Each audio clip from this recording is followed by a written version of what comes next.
യേശുവിൻ കുഞ്ഞുങ്ങളെ, എന്തൊക്കെയുണ്ട് വിശേഷങ്ങൾ? ഒരു കാര്യം ചോദിക്കട്ടെ, നിങ്ങൾ പാട്ടുകളൊക്കെ പഠിക്കുന്നുണ്ടോ? ഇതെല്ലാം ഓർത്തെടുക്കുന്നുണ്ടോ? കഥയൊക്കെ മനസ്സിലാകുന്നുണ്ടോ? അതോ ചുമ്മാതെ ഇരുന്ന് കളിച്ച് പഠിച്ചങ്ങ് പോവുകയാണോ? അല്ല, യേശുവിൻ കുഞ്ഞുങ്ങൾ യേശുവുമായിട്ടുള്ള ബന്ധത്തിൽ എല്ലായ്പ്പോഴും വളർന്ന, എല്ലായ്പ്പോഴും നിലകൊള്ളുന്നവരാ. കാരണം നമ്മുടെ സങ്കേതം ക്രിസ്തുവാണ്. അങ്ങനെയെങ്കിൽ ക്രിസ്തുവിനെ നോക്കി നമുക്ക് യാത്ര ചെയ്യാം. അതിന് ദൈവം അവിടുന്ന് ഇടയാക്കട്ടെ. എല്ലാ മിടുക്കികളും മിടുക്കന്മാരും ഒരുമിച്ച് ചേർന്ന് പാട്ട് പഠിക്കണം. പഠിക്കുമോ? പാട്ട് പഠിക്കണം. യേശു ക്രിസ്തു എൻ്റെ നേതാവാണ്. ഈ ഭൂമിയിൽ ഏത് പ്രതികൂലങ്ങളെയും നേരിടാൻ എനിക്ക് കരുത്ത് തരുന്ന എൻ്റെ സങ്കേതം എൻ്റെ ക്രിസ്തുവാണ്. ആ ക്രിസ്തുവിനെ മുറുകെ പിടിക്കാം. ഓരോ പാട്ടും കഥയും നമുക്ക് ബലം നൽകുന്നതാകട്ടെ. നമുക്ക് ആദ്യത്തെ സെഗ്മെന്റിലേക്ക് പോകാം. ഒന്നായി പാടാം.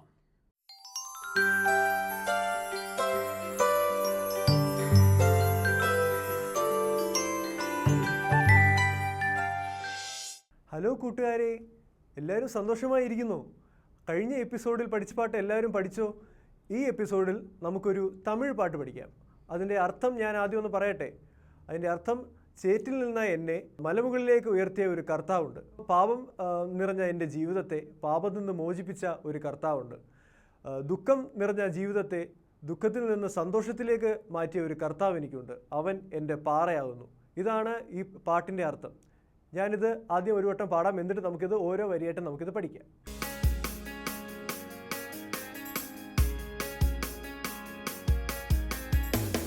சற்றில் இருந்தது தூக்கினார், கண்மலை மேல் இருத்தினார். சற்றில் இருந்தது தூக்கினார், கண்மலை மேல் இருத்தினார். சற்றில் இருந்தது தூக்கினார், கண்மலை மேல் இருத்தினார். சற்றில் இருந்தது தூக்கினார், கண்மலை மேல் இருத்தினார். பவமான வாழ்க்கையே மாற்றி தந்தாரே, துன்பமான வாழ்க்கையே இன்பம் தந்தாரே. பவமான வாழ்க்கையே மாற்றி தந்தாரே, துன்பமான வாழ்க்கையே இன்பம் தந்தாரே. அவனெந்தன் கண்மலை, அவனெந்தன் கண்மலை, அவனெந்தன் கண்மலையானாரோ. அவனெந்தன் கண்மலை, அவனெந்தன் கண்மலை, അവനെന്തൻ കൺമലയാനാ. ഓക്കെ, ഇത്രയേ ഉള്ളൂ പാട്ട്. ഒരു 6 വരി പാട്ടാണ്. നമുക്കിത് വേഗം പഠിക്കാം. എല്ലാവരും റെഡിയാണോ പാട്ട് പഠിക്കാൻ? ഓക്കെ, ആദ്യത്തെ 2 വരി, ഈ 2 വരി വെച്ച് നമുക്ക് പഠിക്കാം. ആദ്യത്തെ വരി എന്ന് പറയുന്നത്, സെറ്റിൽ ഇരുന്നത് തൂക്കിനാർ, കൺമല മേലിരുത്തിനാർ. അതായത് നമ്മളെ ചേറ്റിൽ നിന്ന് ഉയർത്തി നമ്മുടെ കർത്താവ് മലമുകളിലേക്ക് നമ്മളെ ഉയർത്തപ്പെട്ടു. സെറ്റിൽ ഇരുന്നത് തൂക്കിനാർ, കൺമല മേലിരുത്തിനാർ. സെറ്റിൽ ഇരുന്നത് തൂക്കിനാർ, കൺമല മേലിരുത്തിനാർ. സെറ്റിൽ ഇരുന്നത് തൂക്കിനാർ, കൺമല മേലിരുത്തിനാർ. பவமான வாழ்க்கையே மாற்றி தந்தாரே, துன்பமான வாழ்க்கையே இன்பம் தந்தாരേ. നമുക്ക് അവസാനത്തെ 4 വരി പഠിക്കാം. ആ 4 വരി എന്ന് പറയുന്നത്, പാപം നിറഞ്ഞ എൻ്റെ ജീവിതത്തെ പാപം വിമുക്തമാക്കി, ഒരുപാട് ദുഃഖം നിറഞ്ഞ എൻ്റെ ജീവിതത്തിൽ ഒരുപാട് സന്തോഷം കൊണ്ടുവന്നു. ഓക്കെ, നമുക്ക് ആ 4 വരി പഠിക്കാം. പവமான வாழ்க்கையே மாற்றி தந்தாரே, துன்பமான வாழ்க்கையே இன்பம் தந்தாரே. அவனெந்தன் கண்மலை, அவனெந்தன் கண்மலை, அவனெந்தன் கண்மலையானாரோ. அவனெந்தன் கண்மலை, அவனெந்தன் கண்மலை, അവനെന്തൻ കൺമലയാനാർ.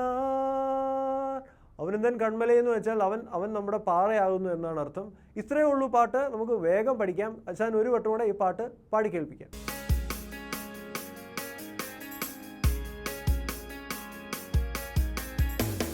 சற்றில் இருந்தது தூக்கினார், கண்மலை மேல் இருத்தினார். சற்றில் இருந்தது தூக்கினார், கண்மலை மேல் இருத்தினார். சற்றில் இருந்தது தூக்கினார், கண்மலை மேல் இருத்தினார். சற்றில் இருந்தது தூக்கினார், கண்மலை மேல் இருத்தினார். பவமான வாழ்க்கையே மாற்றி தந்தாரே,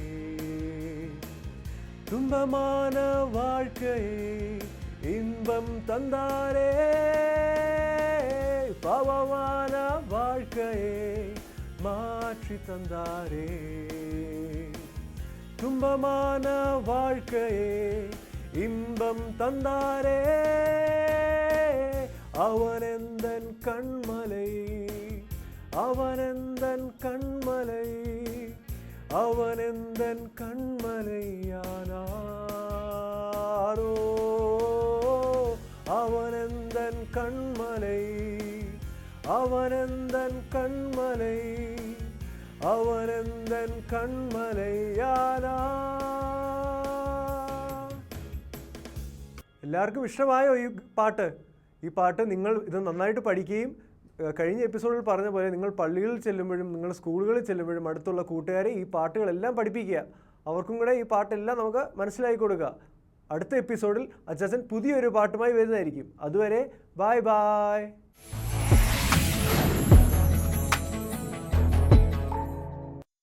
പാട്ട് മനസ്സിലായോ? നമ്മൾ പഠിച്ച ഇന്നത്തെ പാട്ട് തമിഴ് പാട്ടാ. ഞാൻ ചോദിക്കട്ടെ, ഈ തമിഴ്നാട് എവിടാ? ശ്രീലങ്കയിലോ? അല്ല, കേരളത്തിൻ്റെ അതിർത്തിയോട് ചേർന്ന് കിടക്കുന്ന ഒരു സംസ്ഥാനമാണ് തമിഴ്നാട്.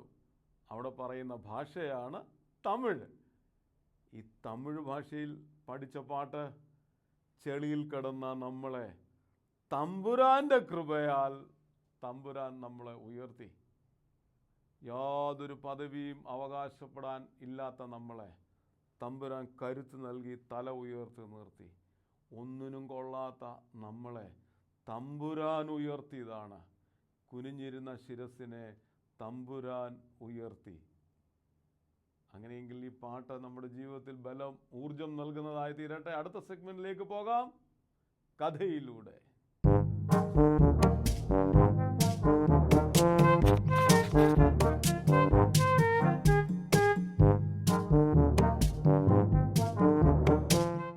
ഹായ് കൂട്ടുകാരെ, എന്തൊക്കെയുണ്ട് വിശേഷം?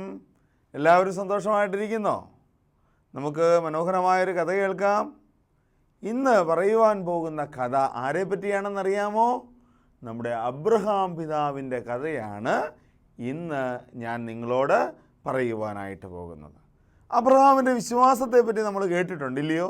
വിശ്വാസത്തിൽ ഏറ്റവും വലിയവനായിരുന്നു ആര്? അബ്രഹാം. വിശ്വാസികളുടെ പിതാവെന്നാണ് ആരെ അറിയപ്പെടുന്നത്? അബ്രഹാം പിതാവിനെ നമ്മൾ അറിയപ്പെടും. അതുകൊണ്ട് അബ്രഹാമിൻ്റെ വിശ്വാസം എത്രത്തോളം വലിയതായിരുന്നുവെന്ന് നമുക്കിന്നൊന്ന് പഠിച്ചാലോ? ഇന്ന് കേൾക്കാം. ഓക്കെ, അങ്ങനെയെങ്കിൽ അബ്രഹാമിൻ്റെ വിശ്വാസത്തെ നമുക്കിന്നൊന്ന് പരിശോധിക്കാനായിട്ട് ശ്രമിക്കാം.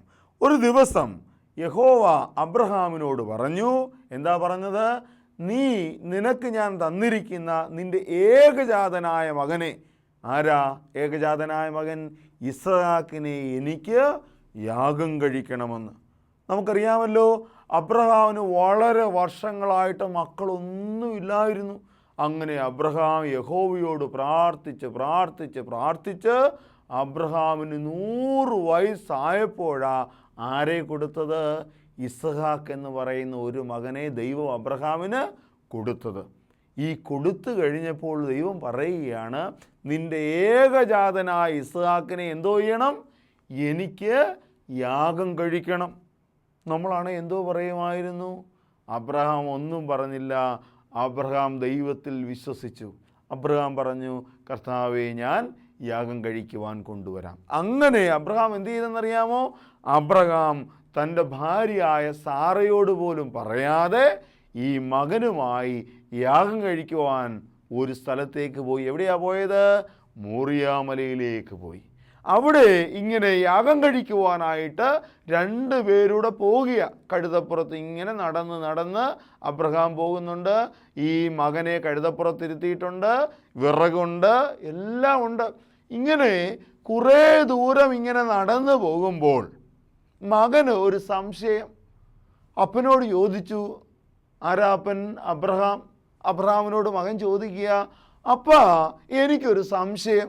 എന്താ മകനെ ഇതിൻ്റെ സംശയം? എൻ്റെ സംശയം, നമുക്ക് യാഗം കഴിക്കുവാനായിട്ടുള്ള വിറകുണ്ട്, തീയുണ്ട്, എല്ലാം ഉണ്ട്. എന്നാൽ യാഗവസ്തു എവിടെ? അതായത് അന്നത്തെ കാലഘട്ടങ്ങളിൽ യാഗം കഴിക്കുന്നത് എന്തുവാ? ഒന്നി ആടായിരിക്കും, അല്ലെങ്കിൽ പ്രാവായിരിക്കും. അങ്ങനെയെങ്കിൽ യാഗം കഴിക്കുവാനായിട്ടുള്ള വസ്തു എവിടെ? അപ്പോൾ അബ്രഹാം തൻ്റെ മകനോട് പറഞ്ഞു, യഹോവ കരുതിക്കൊള്ളും, ദൈവം കരുതിക്കൊള്ളും. അതായിരുന്നു അബ്രഹാമിൻ്റെ വിശ്വാസമെന്ന് പറയുന്നത്. അങ്ങനെ അവർ മോറിയാമലയിലെത്തി. അവിടെ ചെന്ന് കഴിഞ്ഞപ്പോൾ അബ്രഹാം യാഗപീഠമുണ്ടാക്കി, വിറകെല്ലാം അടുക്കി. അവസാനം എന്തുകൂടി വേണം? യാഗവസ്തു വേണം. ഒന്നുമില്ല. ആര് യാഗം കഴിക്കാൻ ദൈവം പറഞ്ഞത്? അവൻ്റെ പുത്രനായിരിക്കുന്ന ഇസ്ഹാക്കിനെ. അവൻ എന്ത് ചെയ്തു? ഇസ്ഹാക്കിനെ കയറുകൊണ്ട് കെട്ടി യാഗപീഠത്തിൻ്റെ മുകളിൽ വെച്ചു. തൻ്റെ അപ്പൻ ചെയ്യുന്നത് എന്താണെന്ന് ഇസ്ഹാക്കിനൊന്നും അറിയത്തില്ല. എന്നിട്ടും അനുസരണയോടെ ഇസ്ഹാക്ക് എന്ത് ചെയ്തു? അവിടെ കിടന്നു. അവസാനം അബ്രഹാം ഇസ്ഹാക്കിനെ ഇറക്കുവാനായിട്ട് വാളെടുത്ത് വീശുവാൻ തുടങ്ങിയപ്പോൾ സ്വർഗത്തിൽ നിന്ന് വലിയ ശബ്ദമുണ്ടായി, അബ്രഹാമേ, അബ്രഹാമേ, മകൻ്റെ മേൽ കൈവെക്കരുത്. അബ്രഹാമിൻ്റെ വിശ്വാസത്തെ മാനിച്ച ദൈവത്തെയാണ് നമ്മളവിടെ കണ്ടത്. അബ്രഹാം നോക്കിയപ്പോൾ ഒരാട്ടിൻ കുഞ്ഞ് അവിടെ മാറി കുരുങ്ങിക്കിടക്കുകയാണ്. ആട്ടുകുഞ്ഞിനെ എടുത്ത് അബ്രഹാം യഹോവയ്ക്ക് യാഗം കഴിച്ചു. അവിടെ പറയുന്ന വിശ്വാസം എന്ന് പറയുന്നത്, അബ്രഹാം ദൈവത്തിൽ വിശ്വസിച്ചപ്പോൾ അതവന് നീതിയായി കണക്കിട്ടു. അവനെ അനുഗ്രഹിച്ച ഒരു ദൈവമുണ്ട്. ജീവിത അനുഭവങ്ങളിൽ എത്രത്തോളം ദൈവത്തിൽ വിശ്വസിപ്പാൻ നമ്മളെ കൊണ്ട് സാധിക്കാറുണ്ട്? എന്നെ അനുഗ്രഹിക്കുവാൻ എൻ്റെ ദൈവം മതിയായവനാണ്. എൻ്റെ പരീക്ഷയിൽ എന്നെ വിജയിപ്പിക്കുവാൻ എൻ്റെ ദൈവം മതിയായവനാണ്. എൻ്റെ മാതാപിതാക്കളെ അനുഗ്രഹിക്കുവാൻ എൻ്റെ ദൈവം മതിയായവനാണ്. എൻ്റെ അസുഖം മാറ്റുവാൻ എൻ്റെ ദൈവം മതിയായവനാണ്. അങ്ങനെ എത്രത്തോളം വിശ്വസിപ്പാൻ നമ്മളെ കൊണ്ട് സാധ്യമാകുന്നുണ്ട്? ദൈവത്തിൽ പൂർണ്ണമായി വിശ്വസിക്കുവാൻ നമ്മളെ കൊണ്ട് സാധ്യമായാൽ നമ്മുടെ ജീവിതത്തിൽ നന്മകളും അനുഗ്രഹങ്ങളും നൽകുന്നവനാണ് ആര്? നമ്മുടെ ദൈവം തമ്പുരാൻ. അതുകൊണ്ട് കുഞ്ഞുങ്ങളെ, ദൈവത്തിൽ പൂർണ്ണമായി വിശ്വസിപ്പാൻ അബ്രഹാം പിതാവിനെ പോലെ പൂർണ്ണമായി അടിയുറച്ച് ദൈവത്തിൽ വിശ്വസിപ്പാൻ നമ്മളെ കൊണ്ട് സാധ്യമാകണം. അതിന് ദൈവത്തിൻ്റെ പരിശുദ്ധാത്മാവ് നമ്മെ ഓരോരുത്തരെയും സഹായിക്കുകയും ചെയ്യുമാറാകട്ടെ. പ്രിയ കുഞ്ഞുങ്ങളെ, കഥയെല്ലാവർക്കും ഇഷ്ടമായോ? അങ്ങനെയെങ്കിൽ മറ്റൊരു കഥയുമായി അടുത്ത എപ്പിസോഡിൽ നമുക്ക് വീണ്ടും കാണാം. അതുവരെ ബായ്.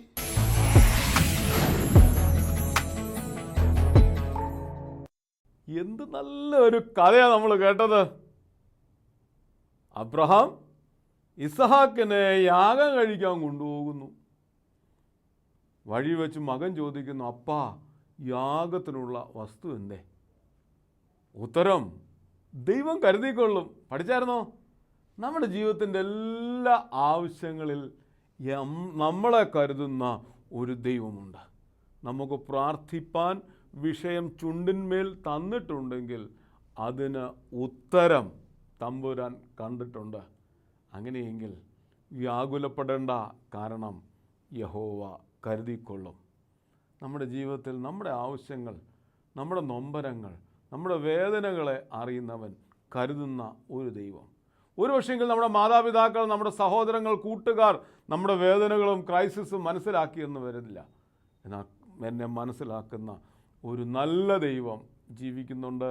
ആ ദൈവത്തിന് വേണ്ടി നിലകൊള്ളാം. സാമാത്യു അച്ഛൻ പപ്പറ്റുമായിട്ട് വന്നിട്ടുണ്ട്. കേൾക്കാം, അനുസരിക്കാം.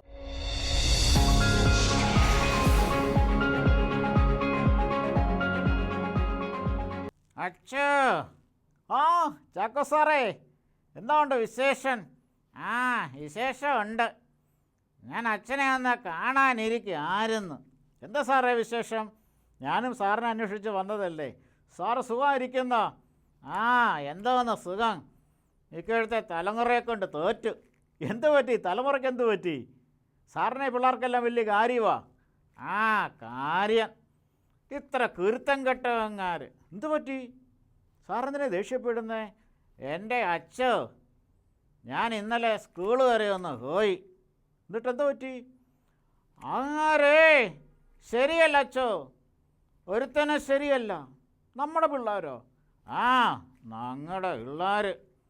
ആരെന്നെ എന്തൊക്കെ വിളിച്ചെന്നറിയാവോ? എന്ത് വിളിച്ചു? ചുമ്മാ തമാശയ്ക്ക് പറഞ്ഞതായിരിക്കും. ഇതാണോ തമാശ? ആരേ എന്നെ വിളിക്കുക? ശരിക്കും? ആ, കുരുത്തം കെട്ടങ്ങാർ. ആ, ചാക്കോ സാറ് ക്ഷമിക്കും, അമ്മ അറിവില്ലാതെ പറഞ്ഞതല്ലേ. എന്താ അറിയില്ല? ചൂരലെടുക്കണം, ചൂരലെടുക്കണം. ഞങ്ങളൊക്കെ തല്ലിയ അടിക്കിച്ചേ. റിട്ടയർമെൻറ്റ് വരെ ഞാൻ തല്ലിയ അടിക്കിച്ചേ. അച്ഛനും അടിയെടുക്കണം. അയ്യോ, അച്ഛന്മാർ വടിയെടുക്കാൻ പറ്റുമോ? ഇപ്പോഴത്തെ കാലമൊക്കെ മാറിപ്പോയി അപ്പച്ച. ഇപ്പം വടിയെടുക്കാൻ പറ്റത്തില്ല.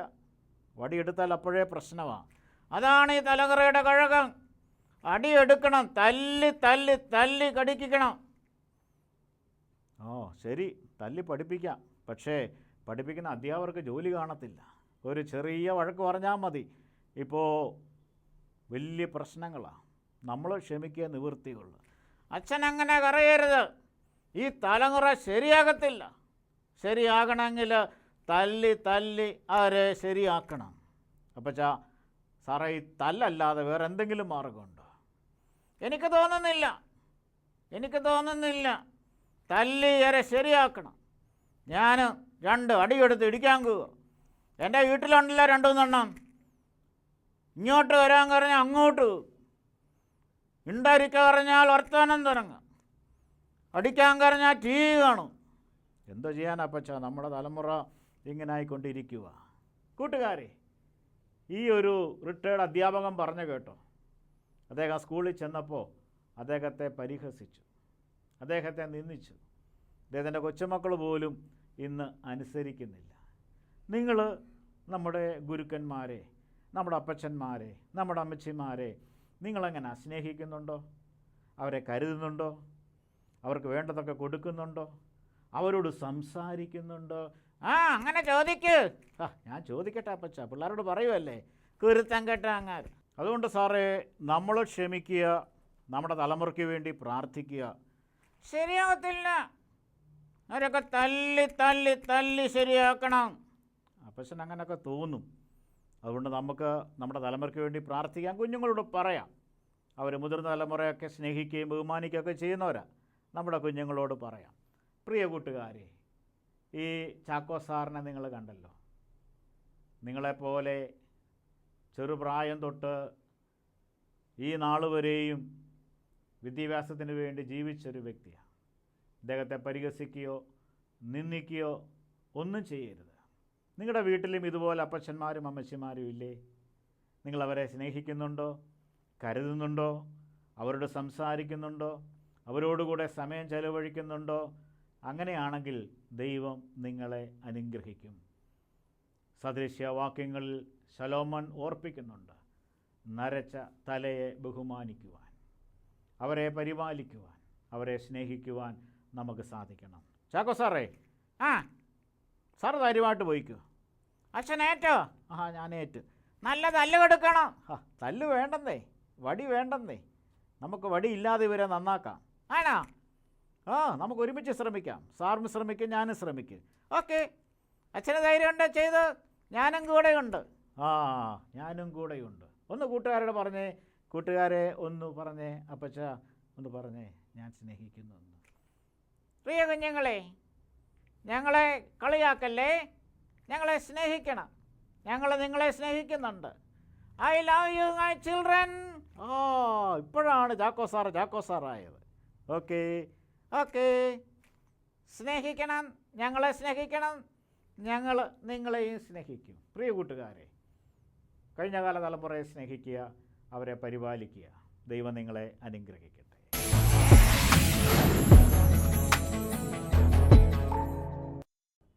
നമ്മൾ പലപ്പോഴും നമ്മുടെ പലരെയും നമ്മൾ കളിയാക്കാറുണ്ട്. ഇവിടെ ചാക്കോ അങ്കിളിനെ കളിയാക്കാറുണ്ട്. ചില അപ്പച്ചന്മാർക്ക് തല്ലില്ലാതെ വരുമ്പോൾ നമ്മൾ കളിയാക്കാറുണ്ടോ? കളിയാക്കാറുണ്ട്. ചില അപ്പച്ചന്മാരുടെ താടി കാണുമ്പോൾ നമ്മൾ കളിയാക്കാറുണ്ട്. ചില അപ്പച്ചന്മാരുടെ ഡ്രസ് കോഡ് കണ്ട് കളിയാക്കാറുണ്ട്. സംസാരം കണ്ട് കളിയാക്കാറുണ്ട്. ഇല്ലയോ കുഞ്ഞുങ്ങളെ? നമ്മളെക്കാട്ടിൽ പ്രായമുള്ളവരെ ഒരിക്കലും കളിയാക്കാൻ നമുക്കിടയായിത്തീരല്ലേ. അവരെ ബഹുമാനിക്കാൻ സാധിക്കണം. അവരുടെ കൃപയിൽ നമ്മളെ വളർത്തിയവരാണ്. അവർ കൃപയിൽ നിലനിർത്തിയവരാണ്. അങ്ങനെയെങ്കിൽ അവരെ സ്നേഹിക്കുകയും കരുതുകയും ചെയ്യാം. അടുത്ത സെഗ്മെൻറ്റിലേക്ക് പോകാം. പാടാം നേടാം.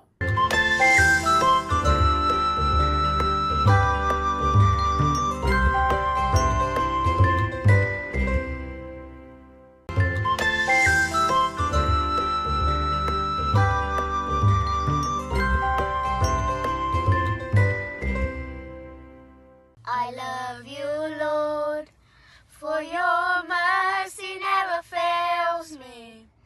All my days I've been held in your hands.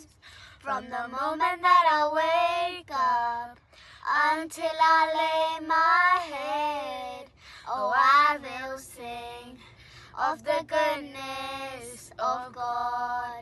And all my life you have been faithful.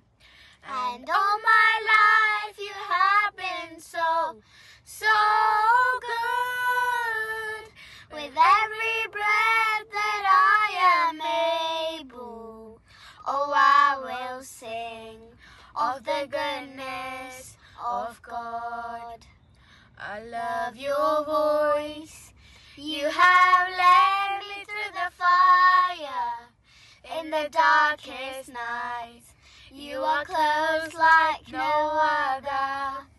I've known you as a father. I've known you as a friend. For I have lived in the goodness of God. Praise the Lord. Praise the Lord. ഞങ്ങളുടെ ഈ butterflies പ്രോഗ്രാമിൽ പാടാൻ നേടാം എന്ന സെഗ്മെൻറ്റിൽ എൻ്റെ പ്രിയ കൊച്ചു കൂട്ടുകാർക്ക് പാട്ടുപാടി അയച്ചു തരാം. ഈ താഴെ കാണുന്ന നമ്പറിൽ നിങ്ങളുടെ മൊബൈൽ ഫോൺ ഈ വിധത്തിൽ പിടിച്ച് 2 മിനിറ്റിൽ കുറയാത്ത ഒരു പാട്ടുപാടി അയച്ചു തരാമെങ്കിൽ അത് സെലക്ട് ചെയ്ത് വരും ആഴ്ചകളിൽ നിങ്ങളുടെ പാട്ട് ഈ പാടാൻ നേടാം പ്രോഗ്രാമിൽ ഉൾപ്പെടുത്താം. പാടി എത്രയും പെട്ടെന്ന് താഴെ കാണുന്ന മൊബൈൽ നമ്പറിലോട്ട് അയച്ചു തരണം. God bless you. Bye bye.